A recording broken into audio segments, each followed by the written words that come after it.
And we are live. We are live. Hello, good people. Good to start. Okay, awesome. All right. Hello, everyone. My name is Reggie Thetford, and I serve as the Deputy Political Director for Stand Up America, which is a progressive grassroots community of more than 2 million members across the country who are working to stand up to corruption, fight voter suppression, and work to build a more representative democracy. I hope you all are ready for a great presentation. We actually just witnessed in DC, if you were able to attend a rally, a number of great speakers that discuss the importance of filibuster reform and a path forward. So now we're going to take a bit of a deeper dive into what the filibuster is actually blocking. So thank you all for watching, joining us here. Our first virtual event here will discuss the filibuster and how it is standing in the way of legislation that will improve our environment. You will hear speakers from the Sierra Club, Greenpeace USA, the League of Conservation Voters, and a few other environmental groups. So without further ado, I'd like to introduce Jonathan Butler from Greenpeace USA, who's going to kick us off. Thank you, Reggie. So glad to have you with us. And yes, if you missed the rally, you missed out. It's on demand. It's on Facebook, so you can catch it later, but you did miss out. There's a lot of energy in the space. And if nothing else came clear, it was very clear that people are ready to take action. People are engaging in nonviolent direct action. People are calling their senators. People are engaging at all levels. And that's what we're continuing to do here today, is talk a little bit more about how we can be pushing to make sure that we do have a healthy, livable planet for all of us. Clean air, clean water, housing, everything. All right. And so one of the main things that we really want to get out of this session as we begin this deep dive, where we have a great panel set up for us today, is really underscoring the fact that this is the will of the people. When we look at the polling around S1 for the People Act, HR 4, the voting rights, the John Lewis Voting Rights Advancement Act, and all these other progressive policies, it has wide bipartisan support. People know that we need change in this moment, and people are ready to take action. And so, because it's the will of the people, now what we need our elected officials to do the right thing, stand up, be courageous, and be the leaders that we need them to take the action that we need on the environment, as well as all the other issues that are facing our communities, whether it's working rights, whether it's other sectors as well. And so again, this is an opportunity for all of us to be engaged. This is an opportunity for us to get activated, to learn more, to deepen our understanding, and then as well, call your cousins, call your family members, bring everyone with you as we're in this fight together. And so as we're getting into this topic, we wanted to give you all a little bit of more of a historical understanding of the filibuster. We know that sometimes things can get a little bit wonky. And so what we're going to be bringing on is Courtney Height with the Sierra Club, the great Courtney Height, who's going to give us a little bit more about a historical understanding of what the filibuster is, how it's been used, and then also what it means for in this moment. So I'm going to hand it over to you, Courtney. Awesome. Thank you, Jonathan. So I'm going to try not to get too wonky, because it inherently is a really wonky thing. But I think that if you know one thing about the filibuster, the most important thing to know is that it's not a law. It's not in the Constitution. It is a simple rule that the Senate created that can be changed, removed, overridden. So as we're talking about that's the crux of it.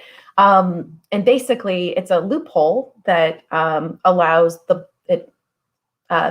people can use it as a tool to block moving forward to a vote on a bill. That's the basic way to explain it. It's you have to take a vote to move forward to allow an up or down vote on legislation. So again, this is a rule that can be overridden. And I think the other kind of crazy part about the current Senate is structured is that you need 60 votes to end debate. And so that means in the current Senate, where it's a 50-50 split between Republicans and Democrats, you need to keep all of one party, the Democrats in this case, and then they need to pick up 10 Republicans in order to move forward on a vote on any kind of legislation if there's someone blocking it. I think the craziest part about the filibuster, well, that it exists, and then also that a single senator can just say, nope, not going to do it. And that stops it.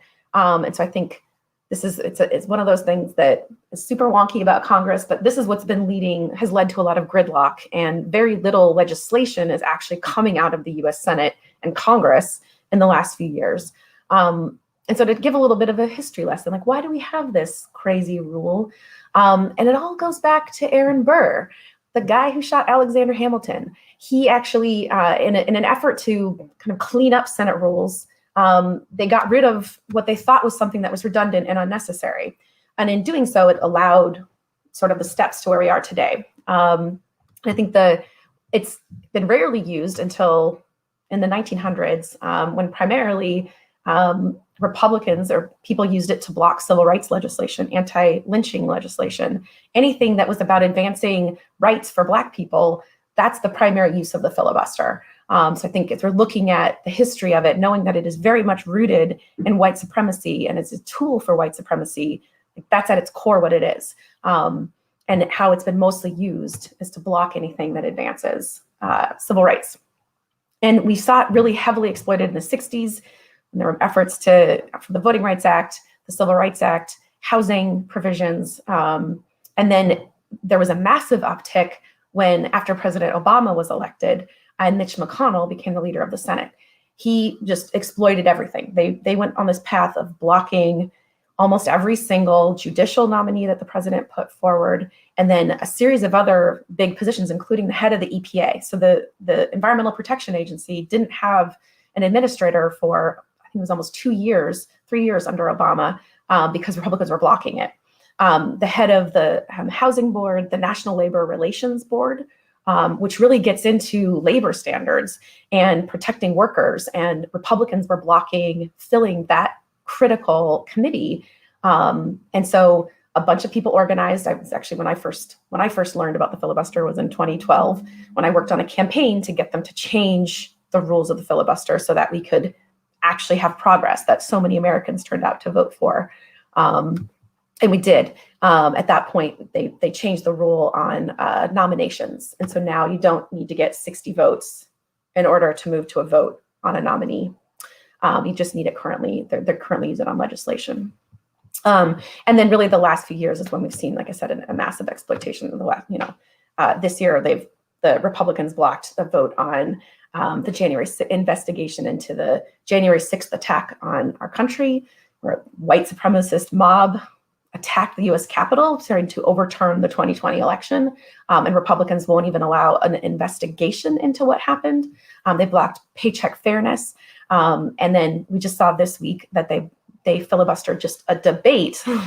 They won't even allow a debate on the For the People Act. And we'll get more into that. But ultimately, the filibuster is an unnecessary thing that does not need to exist, that it's being exploited by a minority to wrangle control.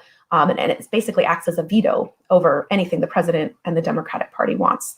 And that we elected them to take action and move progress, and that is not happening right now.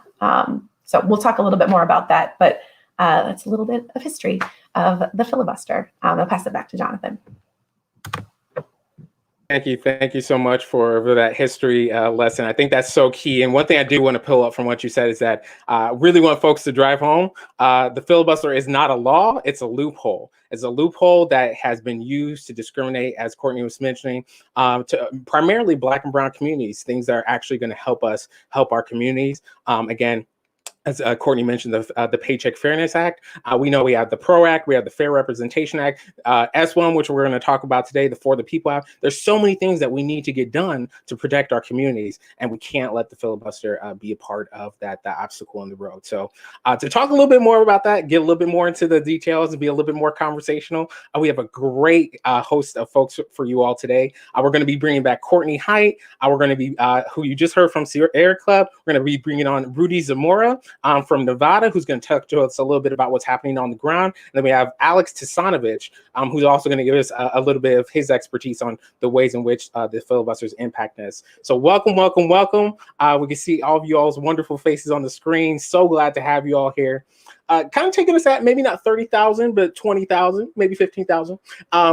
Thinking about this moment, as Courtney was mentioning, as many of us know, the filibuster is like this thing. It's kind of wonky. People talk about it here or there, but like we're seeing op-eds, we're seeing creative videos. We're seeing people come out of the wazoo, and like if you haven't paid attention to the news in the past couple months, it's been filibuster. What can you all say? In particular, I'd love to hear from you first, a little bit, Alex, but then Rudy and Courtney as well. What do you say is like like really that driving factor of like this momentum around people really bringing up this kind of archaic, really wonky thing as we're seeing the movement for these progressive legislations?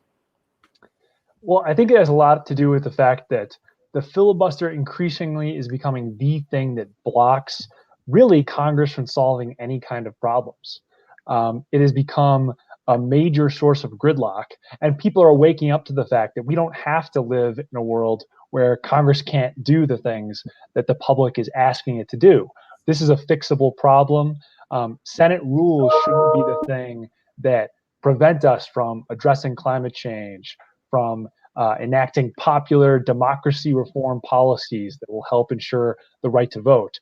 All of those things currently getting blocked by the filibuster, but there's increasingly loud voices saying we shouldn't let Senate rules determine what we can and can't do. Absolutely. Courtney, Rudy?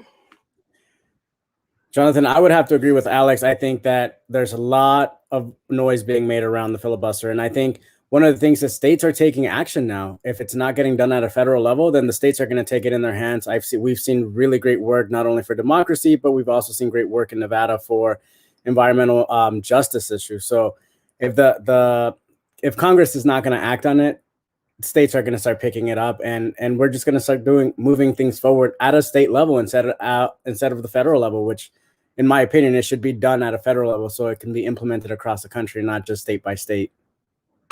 Right, and to add on to that, right, like some states are taking good steps that help people, and then we're also seeing so many states that are passing anti-voter laws, anti-protest laws. They're making it a felony to just show up and actually use the First Amendment. And I think, that's really terrifying. And also some rolling back health protections, climate change. They're banning abortion in states. And these are all things that are happening because the federal government it's unable to act. And as Alex said, it's just gridlock, which it has basically been for over a decade. There's very few pieces of actual legislation that have passed through Congress, which is not what it's supposed to do. Yeah, and I appreciate what each of you are lifting up, especially the piece that we're just seeing this what I would label nonsensical gridlock at the federal level when there's common sense changes that the people didn't just wake up yesterday and start asking for. People have been asking for years upon years upon years and decades for these changes, and this being really key moment for us to push on that. One of the pieces, right, and kind of, again, a key moment this week, and I'm going to pass it to you, Courtney, and I want to hear from Rudy and Alex as well, is S1, For the People Act. There was a hearing this week. Can you tell us a little bit about what happened at the hearing, and also why is S1 so important? Why is For the People Act such an important bill in this moment? Yeah, so on Tuesday, the Senate, Leader Schumer brought forward a vote, and every single Republican, every single one, voted against allowing a simple debate. They weren't voting on the For the People Act itself, which is a massive, comprehensive package that would fundamentally transform our country, make the freedom to vote free, accessible to many more people, would add over 50 million people to the voter rolls. Create public financing system, a small donor public financing system to make it easier for not just really rich people to run for office, ban partisan gerrymandering, which is a whole other topic, but is also really bad, and curb the influence of big money. And so that was the bill that they were trying to get to a vote on, and Republicans just blocked even a discussion on it. Every single Democrat stood united, which was a good sign and a win. But yeah, Republicans blocked it. And I think, again, they're just repeating history of using this Jim Crow era relic to block progress that would help communities of color. And it's about holding on to power. I mean, that's at its core, it's about the fact that the Republican Party the majority of people do not believe and agree with them. That is why they didn't win the election. People want healthcare.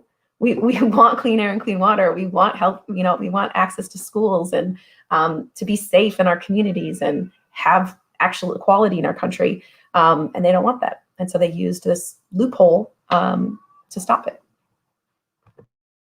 I should say, sorry, to stop a vote, the debate on it. It is not stopped. Sorry, to be clear. The vote, it's going to come back up. So, which I know we'll talk about more. But. Yeah, and I appreciate you making that note because again, the thing we want to be very clear is that the people are fired up. The bill is not dead. I don't know what you're hearing from these reporters. Don't listen to them. The bill is not dead. What we just saw this week was Republicans making a very clear choice to block the progress that the majority of America is asking for. And kind of on the end, and also kind of teasing out a little bit more about the filibuster. Some of the pushback that we do hear that we've seen is that, there's other ways to get it done. Why are you all kind of talking about the filibuster again? I'd love to hear from all three of y'all from your various perspectives is like, what kind of truth is to that statement of like, there's other ways to get it done? And what's the truth of just like, what changes need to be made to the filibuster? I'm happy to jump in. I think, there are different ways to reform the filibuster, but at the end of the day, there are different exceptions to the filibuster, right? There's a process called reconciliation, which allows some legislation to go through with 50 votes, but usually that legislation has to be pretty closely tied to the budget. And that's a very cumbersome process, pushing things through reconciliation. It can only be done maximum of probably a couple times of a year. It's a challenging route. And really, we just shouldn't be relying on all these exceptions. If we have common sense legislation like the For the People Act, that's really about making sure that everybody can vote, and then making sure that those votes matter at the end of the day, because we have an ethical government. We have a government where that's not beholden to big money in politics. We have a government that's not skewed through gerrymandering. That's a common sense thing, and it's widely supported. And the filibuster is the primary obstacle. We're not talking about something that's related to the budget that you can squeeze through a reconciliation loophole. It's something that we really do need to make sure there is a new avenue, either getting rid of the filibuster or creating an exception for this type of legislation. At the end of the day, what it's really about is having Senate rules that allow the majority to have a debate on the things that the people care about, and ultimately to work its will to solve big problems. And one of our biggest problems is democracy. So that's why the For the People Act is particularly important here. Absolutely. Others? I just jump in. I think, we're getting nothing done. They're moving forward nominations because they did change the rules in a previous Senate. They lowered the threshold of votes needed on nominations. So we're able to move forward, fill federal judgeships, which is hugely important. Another totally wonky thing that most people probably aren't thinking about on a daily basis, but hugely critical for functioning government. Filling President Biden's administration, but they can't pass any legislation. And I think that's not helping people's lives. We would have, if it weren't for the filibuster, we would be tackling the climate crisis on a much larger level. And this is part of why the Sierra Club is in this fight, and many other environmental groups, is that in 2010, Republicans blocked a vote on a massive climate bill. It wasn't the most perfect climate bill, but it would have put us significantly further ahead. And now we're 11 years behind on a crisis that we're probably already, we need to tackle, right? And that was because of a filibuster. And so it is, I'd say, this is why we're working on it, is if we don't deal with the filibuster, we get nothing. We might get some of the provisions that we can get through reconciliation that are budget related, but we won't get anything else. And that's not good enough. That's not what the American people want. Yeah, and just to also uplift on that piece as well, and also kind of what Alex had offered is I really want to tease out that there are these forces at play that we really have to reckon with. And again, I would jump in and do a shameless plug. Greenpeace recently released a report in May called Dollars versus Democracies, which starts to tease out some of these pieces that this dark money that's having this influence in our democracy, influencing our elected officials to vote or act not in the interest of the people, is something that we can't just kind of push under the rug and just kind of ignore. It's something that we actually have to reckon with as we're having these multiple, as folks are saying, there's a lot of layers to these conversations. There's a lot of nuance that we have to work through. And speaking of nuance, but also kind of getting us a little bit more grounded about what's happening on the ground, Rudy, I'd love to hand it off to you to kind of talk a little bit more about what's happening in Nevada, what are people saying, what are they demanding in this moment, and what does the movement look like as we are trying to have this like large movement, bringing everyone in, cousins, aunts, uncles, everybody into this movement to fight for this legislation. As we've said many times, it's common sense. People know that we need clean air, clean water. We need to protect the environment. Yeah. No, so Jonathan, a lot of folks here in Nevada are paying attention, and we are seeing that the filibuster is stopping S1 and that For the People Act is not going anywhere. So this session in Nevada, we have our legislative session every other year for 120 days, which is not ideal. But this session, we were able to expand not only on environmental priorities, but also on democracy issues. We took some of the stuff that's in S1 and started talking about it here on the state. We were able to expand our access to the polls by ensuring that every Nevadan can now vote from their homes, and we expanded to vote by mail this session. We were able to do it last year due to the pandemic. The governor declared a state of emergency, and that was one of the things that came out of it for the 2020 elections. But now every Nevadan is going to have the opportunity to vote from home and vote by mail, which for a lot of people, especially in a state like Nevada, I'm in Las Vegas. We are a 24-hour city that people sleep at awkward times in the day because we work really awkward shifts. So having access to the polls is not something that we can say, hey, we're going to go in the middle of the day when I'm working a shift in a casino or something. So this is something that's really going to bring the voice of Nevadans in every single election. And then we've also seen priorities to clean up our air, to reduce the smog pollution in Nevada. We've seen so many other things that we have been voicing, like Courtney has said, for several years at a federal level that we have just not seen action being taken. So we're taking it upon ourselves in our states to not only, like you said, involve our aunties, our uncles, our grandparents, our sisters, our brothers, but every single person, every single community member that is affected by these policies are the ones that are showing up to the Capitol, talking to their legislators and making sure that the state is taking action, because it's taking way too long to get these priorities passed at a federal level. That's so true. And I think that if we haven't learned anything out of this pandemic, that we're still engaging, that's still impacting so many lives, is that the fact that like we can't live our lives in a vacuum. And so it's so important to hear what folks on the ground are doing, because again, especially on this issue, something so crucial as like access to the ballot box. And the ability for people to have that, again, with their varying schedules, people have childcare. There's all sorts of things that would have to be considered, right? And we can't continue to have these restrictive measures that are reducing people's access to the ballot box. But in that kind of vein of not existing in a vacuum, we're environmentalists, but also we exist in a larger world. I wonder if I could hear from everybody about what are some other examples of legislation that folks are seeing that like this is a moment that we really need to be uplifting as we're like facing these questions around the filibusters and other pieces. What are some other pieces of legislation that are really key for us to be moving? I know one I'm going to uplift is definitely the Fair Representation Act. We know that like people having the fight for fair maps is a key fight, right? Like people actually being represented in their own democracy and being able to like have their voice heard, and that we're not counting out Black and brown communities or other marginalized communities, and that those voices are counted in is a key fight. And we know that that's a key piece of legislation that's also moving in this moment. But are there other pieces of legislation that folks can point to that are kind of also tied into this question about the filibuster and what inevitably we're seeing this gridlock at the Senate level?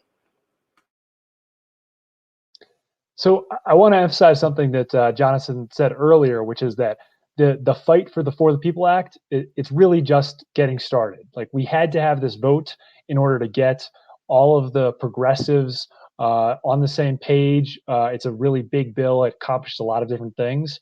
And so for some reason, the press is seeing this as the end of the line, but really it's just the beginning of the line. So we're going to continue fighting for that. And I think it's going to be one of the big things that we point to in the fight to make sure that Senate rules like the filibuster are not stopping us from getting things done. But we've seen over a long span of time that almost every progressive priority at one time or another has been blocked because of the filibuster and because of the sort of way it structures the United States Senate. So we've seen the Paycheck Fairness Act, which would give equal pay to women, blocked by the filibuster. The January 6th Commission, which is a bipartisan commission to investigate an attack on the Capitol, that was blocked because of the filibuster. And that's to say nothing of all of the many different policies that have never even been brought to a vote in the United States Senate, because it's basically understood that we're not going to be able to overcome this arbitrary procedural hurdle. Things like a public option for healthcare, never even debated because it was assumed that it couldn't overcome the hurdle of the filibuster. But we're in a moment where on all of these different things, it's become so apparent to so many people that there's a problem that we're seeing President Obama speak against the filibuster. We're seeing the former Majority Leader Harry Reid speak against the filibuster. It's really becoming a high awareness that this is an across-the-board problem, and we need everybody thinking about how to solve it. Yeah, I would also say, looking into the past, immigration has been a big one that has been blocked by the filibuster. We've seen, I think it was in 2012 when we had a vote and we almost passed immigration reform, and it was blocked. We've seen issues that affect Black and brown communities on a day-to-day that are always blocked. Labor, wages, like Alex was mentioning. So it's just one of the things that it has blocked progress for way too long. And again, we need to reform it. We need to make sure that we're making sure that we're not having the minority, like Courtney was saying, blocking progress, because that's what it is. Yeah, I mean, and a few other things that are on the docket that people want right now. We have to address gun violence. Like, it is insane how many people are killed every day because of guns, and there's no chance of that even moving, even though there's overwhelming public support and demand and like pleading for action. The PRO Act, which would allow more fairness in unionizing workers and more protections for workers, which is hugely helpful for people across the spectrum. And that, that's a huge priority for many of the organizations working to pass the For the People Act, and for many Americans. And that doesn't have a chance if we don't deal with the filibuster. With the Thrive standards and some of the big discussion on infrastructure, wonky. A lot of it will get probably done through this wonky budget reconciliation process, but not everything can go through the reconciliation process, as Alex mentioned.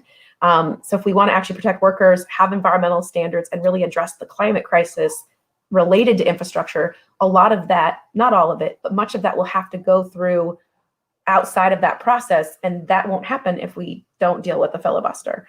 So the list goes on, which is, it's bad. It's not a good thing. We need to deal with the filibuster.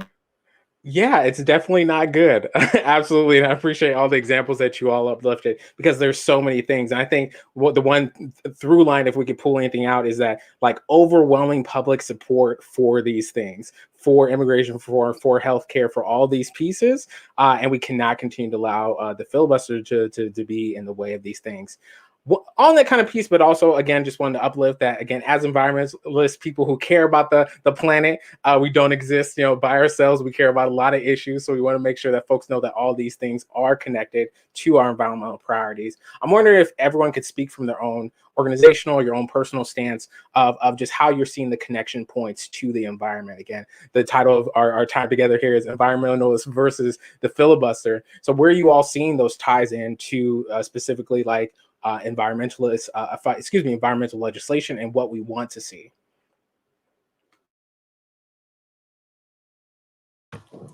I can start. So some of the things I just mentioned, we want a bold and strong infrastructure deal that addresses climate and people, and we won't be able to get all of that through a bipartisan deal, which was maybe struck today, or through the reconciliation process. So that's the top priority for the Sierra Club, and it, as is the passing for the People Act. Because to us, making sure everyone has a voice in the process, we then get clean air, we get clean water, and the people most impacted by it have a voice. And I think this in the past, I think that we want to move forward, continue to protect. We need more water standards and more air standards that we're not going to be able to get. Again, with this current obstruction by Republicans, if we don't deal with the filibuster. And so that's, for us, sort of the crux of it. It's about equality and access, and making sure the people most impacted by climate have access to power and decision making, and that we can deal with this quickly, because these are two big crises, the democracy crisis and the climate crisis, are both need urgent addressing. Yeah, I would definitely agree with Courtney. I think that we need to not only address it, but we also need to make sure that there's equity at the front line, and that the communities that are disproportionately disadvantaged are the ones that are taking the lead, because we're the ones that know what we need. We don't, and I'm just going to be completely honest, we don't need some white old man telling us what we need to make water drinkable in our communities, or how to make the air more breathable in our communities. We need to see representation at a federal level, just like we do at a state level, in order to make sure that these policies are being equitable. And not only equitable, but I think that if we see actual representation in Congress, that's a way to get rid of the filibuster. Because if we have real people governing that have lived through these issues and have lived in these communities, they understand, and they understand that we don't have 5 years, we don't have a year to wait to pass a priority. We need to act now, and that's, like Courtney was mentioning, it's not something that we can talk about. Oh, that vote was 10 years ago. It needs to happen. We're already 11 years behind, 10 years behind. So what does that do to our communities? It continues to affect us. It continues to push us back to the dirtier air, dirtier water, and we just need to get rid of that. Again, specifically in communities of color that are disproportionately disadvantaged when it comes to all of these environmental issues. Yeah, I think, of course, Rudy's absolutely right that democracy and environmentalism are really closely linked. We can't have one unless we have the other. We need to make sure people are represented, and that's how we make sure that their problems get addressed. And democracy legislation is one of the biggest things that there currently is no clear path around the filibuster for. But as everybody has been saying, climate is also the number one thing that the filibuster has blocked in the past, I would say. Losing that 11 years, we're not going to be able to get them back. But what we can do is making a clear path to ensure that we can address climate going forward. And some of that will be trying to squeeze it through these loopholes around the filibuster. But we shouldn't have to do that. We should be able to address these problems head on and not let a Senate rule stop us from doing that. Yeah, I really appreciate that, especially on this equity piece. And Rudy, if I could pitch back to you to kind of dig a little deeper, and obviously Courtney and Alex, you can chime in as well. But like when we're thinking about equity, when we're thinking about like who's on the front lines of these issues, we know that a lot of times Black and brown communities, especially women in films, are erased from that narrative, and they're not uplifted for the work that they have done to really push us on democracy. Like we saw in Georgia, delivering Georgia. We a lot of times, unless we're the ones uplifting those stories, we're not seeing those stories uplifted. I wonder if you could speak a little bit more about how you're seeing like people fight back in their own ways at the local level, knowing that like we're still, there's the wonkiness at the national level, but that really doesn't stop people at the local level. Absolutely. That has definitely not stopped us here at a local level. We have formed coalitions. We have formed listening sessions. I will say that the last 18 months with COVID has been a little bit harder because we're in community. We're always meeting up and having those conversations in person. We've had to shift to more of a virtual gathering, which we've had to do a generational gap to connect the gaps between our older folks that don't understand technology with our newer folks. So we have had to shift and come up with new ideas on how to connect people to continue uplifting their voices, whether that's through a tweet storm, whether that's the traditional phone banking way that a lot of the times we have lost, but also continuing to do those one-on-one meetings, even if they're virtually like this. It's just ensuring that we're listening to people's stories, which is the most important part. I think the story and sharing those stories of community members that are impacted is what's going to moves local policy and makes a case for us, because if we're not sharing our stories, then no one is going to listen to us. So I think, like you said, this work has been getting done for years. I think it's communities finally coming together and understanding that we work better together than separate. Years in lives before, everyone was stuck in their own, environmentalists stuck with environmentalists, immigrant rights organizations stuck with each other. And now we've realized that our communities are not single issue communities and everything intersects. We cannot fight for clean air because clean air pollution doesn't have borders. Pollution is going to go across the globe. We see that climate change is not something that's just happening here in America. It's happening everywhere. So our families are intersecting and realizing that the issues are not just one-off, and working together with different groups and different sectors, we can make bigger impact than working alone like we were used to in the past. Absolutely. It may seem like the age-old adage, but we are stronger together, and it really takes everyone being involved in this fight.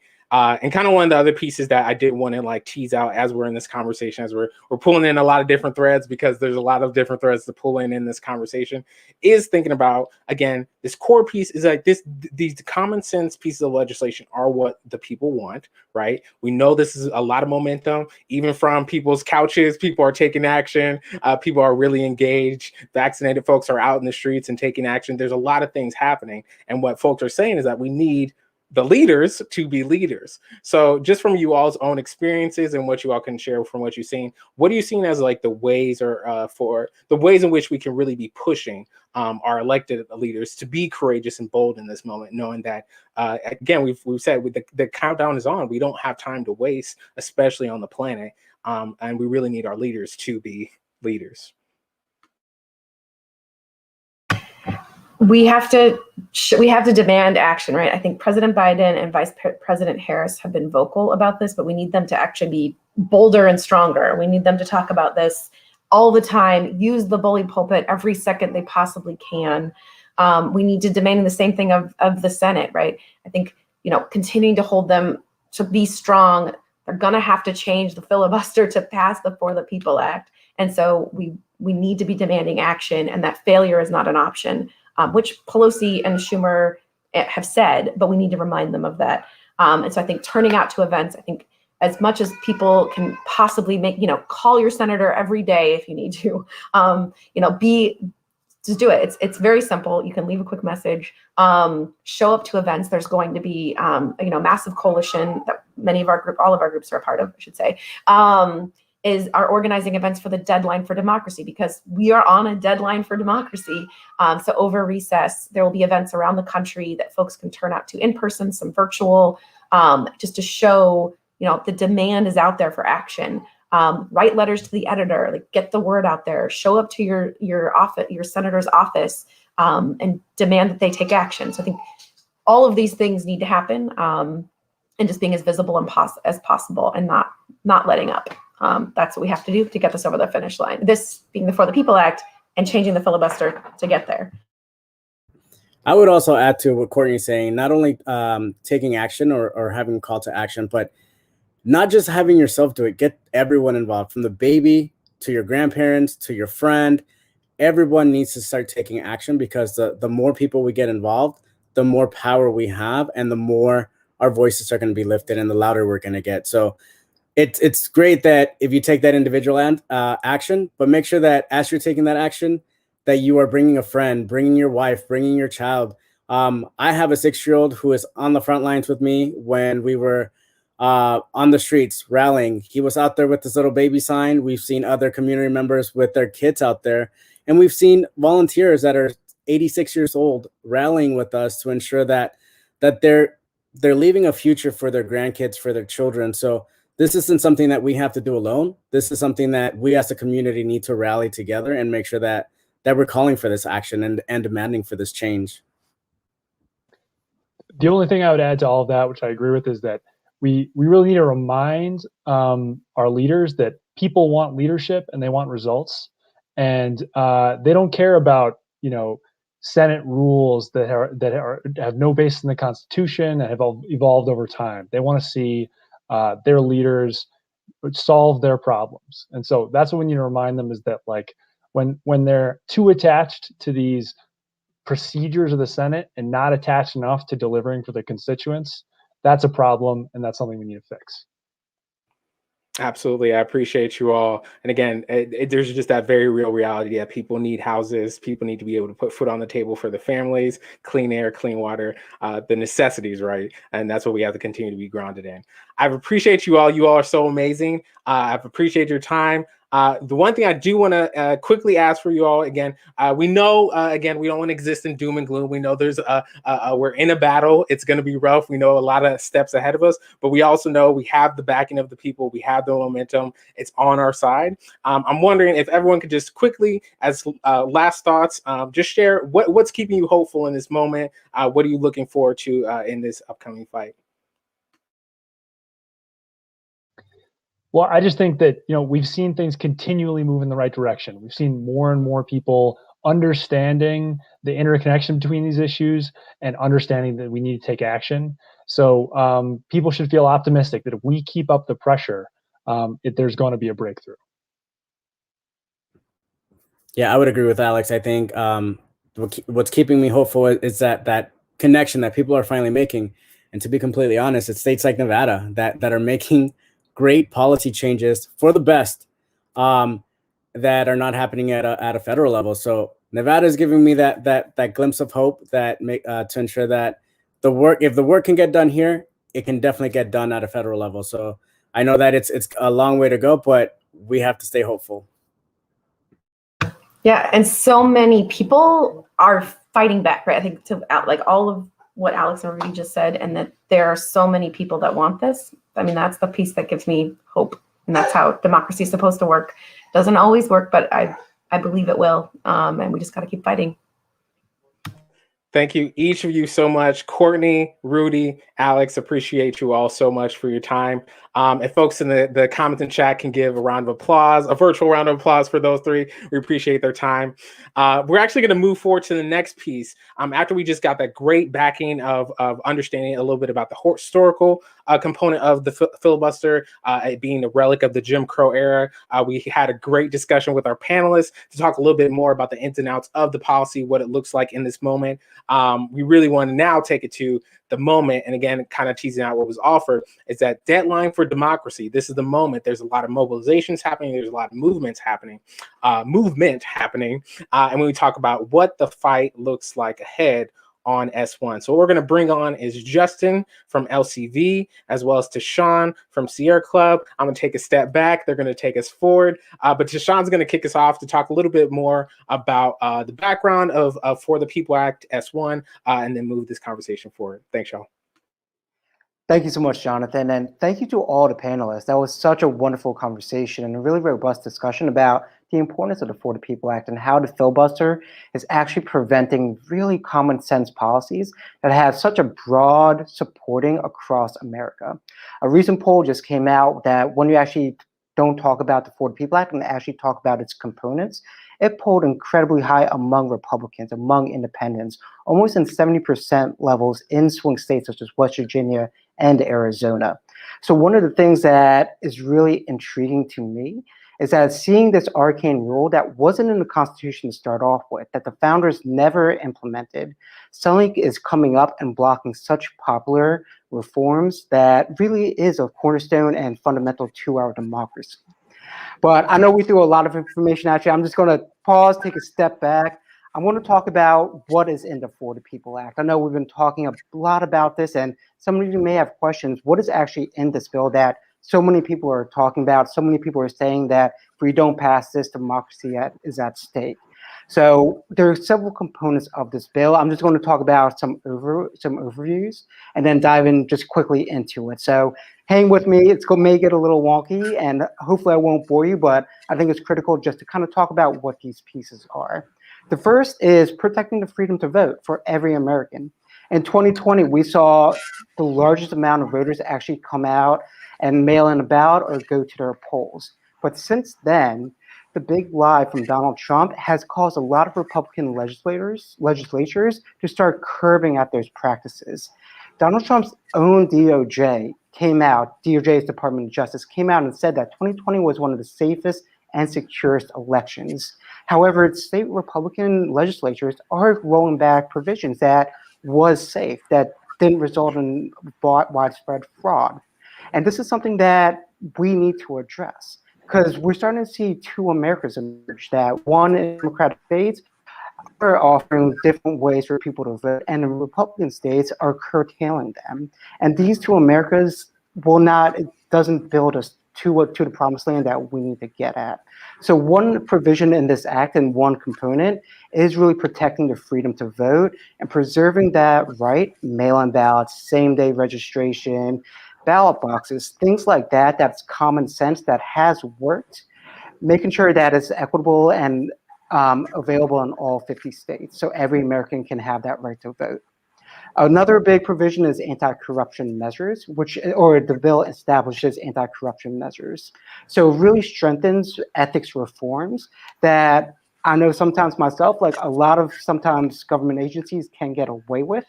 This bill will actually strengthen that and make sure that corruption is not part of our government and really puts funds into expanding that. Another one is ending partisan gerrymandering. So this has been something that's really come up, is what is gerrymandering? Right now, states have the ability to create their own congressional districts. And while this may sound well, a lot of political parties control that process. So if they can start drawing lines, creating maps, things like that that benefit them and increase their numbers, then all of a sudden now they have a better chance at getting the majorities. And once you have the majority, now you can pass anything you want. You can ignore things that have vast support in their home states. And we've seen this practice really pick up to the point where now, if you look at some of these districts, it's just ridiculous and crazy how these lines have been drawn. So one thing that this bill does is establish independent commissions that will draw these maps. So taking away from partisan politicians and putting in the hands of an independent commission that can really make those districts more equitable for all Americans. And the last thing I want to mention about this bill is it also provides protections and provisions that really curtail corporate and polluter, or curtails corporate donors and polluters as well from dumping millions and millions of dollars into elections. We've seen this, and I'm sure all of you have received this as well, is so many ads constantly being blitzed during an election cycle. And this is because of provisions that have passed that really allowed a lot of people to pour in unlimited sums of money into the process. So those are a couple things that this bill does that really curtail and really help move our democracy forward. Now we just want to get into the quick status of the bill. I know we previously heard from our previous speakers that the bill did receive a vote, which is just a procedural vote. And getting into a little wonkiness, when you go to the Senate and the US Senate, there are actually two votes on a bill. One is to open debate, and the second is to actually pass the bill. We were filibustered on opening debate, which basically means that this bill is not dead, even contrary to what you may be hearing in the media, that there are other ways to bring its contents and this bill back in the future. And that's one thing I just really wanted to emphasize and kind of lift up, is that this bill is not dead, that this will come back. And it's because of people like you who are constantly calling their senators, emailing the senators, getting involved in potential in-person events, such as Deadline for Democracy. That really means something, can really push the bill forward. And before I hand it off to Justin, I just wanted to highlight the urgency of this bill. We don't have time to talk about it, say, hey, this may happen, this may be a good idea. We've seen these practices implemented already that have proved to be fruitful and can actually help more people vote. And that is what we need to achieve. And one thing that I just also wanted to mention is that if we don't get these provisions passed by August, it may be more difficult to actually implement them by 2022, the midterm elections. So that's one thing I just also really wanted to emphasize. As Justin talks about next steps and how to get involved, you making that simple phone call, you sending that simple email, or going to a Deadline for Democracy event, that does have an impact and can really change the future of our country. So I really implore all of you to do that. And Justin, without further ado, I'll hand it off to you. Yeah, thank you, Tashawn. Hello, everybody. My name is Justin. I'm from League of Conservation Voters. And as you've heard for the past hour, we as the environmental groups truly do believe that we cannot have a healthy environment without a healthy democracy. So that's why it's so important that we, pass the For the People Act. And in particular, in order to pass the For the People Act, we also passed the filibuster. When you look at the vote that happened in order to open debate on the For the People Act, there were 50 senators that voted yes and 50 senators that voted no. If you analyze further who those senators represented, you'll see that the ones that voted yes represented 56% of the American electorate. And so, this is clear evidence that the people want the For the People Act. The people need to have changes in our democracy, and particularly we need to change our filibuster in order to make sure that all the progress that we need to have right now, not tomorrow, not later on, happens today with this Congress, because that's what we elected these leaders in for. And so one of the things that you've heard folks say constantly over again is we need to reach out to our elected officials, no matter where you're from, whether you're from a red state or a blue state. Our elected officials, particularly our senators, need to hear directly from you. And in particular, even if you live in a blue state, even if you live in a state for a senator that voted yes this past week, we need to tell them that, hey, we need to move on filibuster. We need to, by any means necessary, failure is not an option. Inaction is not an option. We have to do something, whatever we can do in order to make sure that not only our senators are supporting this bill, but doing everything within their power, within our democracy, in order to change that. And so you can do that by yourselves, by, as was mentioned before, writing LTE, writing a letter, doing personal office visits, or what you can do is you can combine your voice along with voices across the country in mobilization events for the Deadline for Democracy. So if you go to deadlinefordemocracy.com, you'll see a number of events that are happening across the country in the next 2 weeks that are targeting senators in your local area, and in order to make them know that we need to pass the For the People Act and we need to reform filibuster in order to do it. And the reason that's so important is because right now, starting next week, the senators will go on July 4th recess. So they'll be in your hometowns, in your local areas, doing events, meeting with the public. And so this right now is the best time for you to have your message heard by your elected official, so that when they come back to DC in July, they know exactly what to do, and they know they have the support of the people behind them. So once again, connecting with any of the Deadline for Democracy events across the country, there are rallies, there are in-district visits, there are a lot of things that you can get involved in. So please go to that website, join the larger group of both us, Sierra Club, and Greenpeace, and all these other environmental, labor, housing, education, all these other groups that are coming together and really letting them know that we need a healthy democracy today. So without further ado, wanted to send it back to Jonathan to close us out, just because, and also to preview some of the other events that are happening today, because as we said, even though we are an environmental organization, this filibuster conversation connects to so many other places. And so, throughout the day, you'll see some other examples of why filibusters are important to people, not only in the environmental movement, but in the civil rights and other movements as well. So thank you for your time. And Jonathan, please close us out. Absolutely, absolutely. And thank you again. Virtual round of applause for Tashawn and Justin for just hitting it home. Again, inaction is not an option. If you have any quotables, go to your social media sites, put that out there. Inaction is not an option. We really need this done. And again, we really want to continue to uplift that we need to push all senators, right? Again, we're not picking and choosing. We're saying everybody needs to be pushed. We need our leaders, our elected officials to be leaders in this moment, okay? As we've mentioned time and time again during this call, and as you've probably seen in the media and other places, people are hurting, people have been impacted, not just by the pandemic and how it really just drastically shifted our society, but even before that, we knew we needed access to affordable and safe housing. We knew we needed clean water and clean air. We knew we need these things that these people have been calling for, and this is the moment. This is the moment. If you're wondering for the sign, if you're looking for what turn the exit sign to get off on, this is the moment for us to be able to push our senators, to push our elected officials to do their jobs and make sure that the will of the people to have transformative change, for people to have safe housing, access to clean air, clean water, the ability to live healthy lives, to the ability to have a livable planet, as a bare minimum, a livable planet. This is the moment to do something. So we need everyone to get involved. As Justin mentioned, there's a number of ways to get plugged in as we have these events coming up. There's a lot of people in this space, y'all. You're not alone, and we can do this together. So before I hand it back to Reggie to hand this off, I just want to continue to uplift those pieces. I want to thank everyone who joined us in the audience today. I want to thank our panelists, Justin, Tashawn, Courtney, Alex, Rudy, I'm forgetting people. I apologize. People in the tech behind the scenes, and really appreciate it. And again, this doesn't stop here. There's more calls. There's more information getting pushed for you all, because this is our day of action, where we're telling you all the different ways that we need to make this change on the filibuster, and then make this the larger changes and get these legislations passed for our communities. Again, we only have one planet. To my knowledge, I don't know that we have another planet yet. So we only got this one planet. We need to make it livable. We need to protect it with all we can. And so with that, we're going to bring back on Reggie, who's going to talk to us a little bit about next steps and get you all headed off to the next call.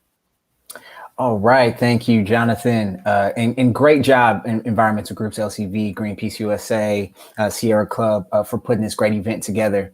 I hope you all learned something. I'm sure you all did. And I hope you all were inspired to take action as a result. And as was mentioned, time is of the essence here. And we don't have any time to waste. As Jonathan had mentioned, we know what we're facing here. We know what's at stake. We know what needs to be done. We don't need to discuss the issue anymore. We need Congress to act. So call your senator, tweet at them, send them an email, and let them know that we need filibuster reform so that we get the needed legislation that the American people need. So again, as was mentioned, there was a lot at stake. And so I want to invite you to the next virtual event that's brought to you by the DFAT Coalition. It's entitled, So You Want to Make DC the 51st State. So come learn about the history of DC, what it will take to get DC statehood, and why that's important, and why it is expressed as racial justice. The link should be in the chat for you all, and it should also be going across the screen there. It is a Zoom call, and it will be fun. And it will be a lot of information that you all can absorb and take action from. Again, thank you all for joining. Thank you all for watching. Thank you to the environmental groups, and go out and take action. Fight for our freedom to vote. Thank you.